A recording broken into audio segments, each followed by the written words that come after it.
اب میں اپنے اکابر کی موجودگی میں اپنے قائد جمعیت حضرت مولانا فضل الرحمان صاحب، حضرت مولانا عبد الغفور حیدری صاحب، ان بزرگ سفید ریش اکابر جو میرے دائیں بائیں ہیں، تمام جماعتوں کے ذمہ داران ہیں، اہل مدارس ہیں، مشائخ ہیں، جنہوں نے آپ کی اور ہمارے ایمان کی ترجمانی کی، میں آپ سب سے کہتا ہوں آپ کو تو مبارک ہے ہی ہے، ان بزرگوں کو بھی مبارکباد پیش کریں۔ اور جنہوں نے حکومت کے اراکین نے، وزیر مملکت داخلہ طلال چودھری، انتظامیہ کے افسران نے اس مذاکرات میں حصہ لیا، اپنی غلطی کا احساس کیا اور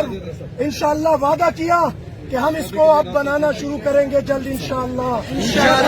یہ طے ہے، اس پہ یقین رکھیں اپنی قیادت پہ، آج کریں کل کریں، سامان بھی اکٹھا کرنا، کچھ لوازمات ہیں انشاءاللہ۔ ہم نے ان کو از خود 48 گھنٹے کا الٹیمیٹم دیا ہے جو انہوں نے قبول کیا، ماشاءاللہ انہوں نے قبول کیا انشاءاللہ۔ تو انشاءاللہ میں درخواست کروں گا حضرت مولانا مفتی عبدالسلام صاحب سے، وہ متکلم بھی رہے کہ وہ آپ سے مخاطب ہو، حضرت مولانا مفتی عبدالسلام۔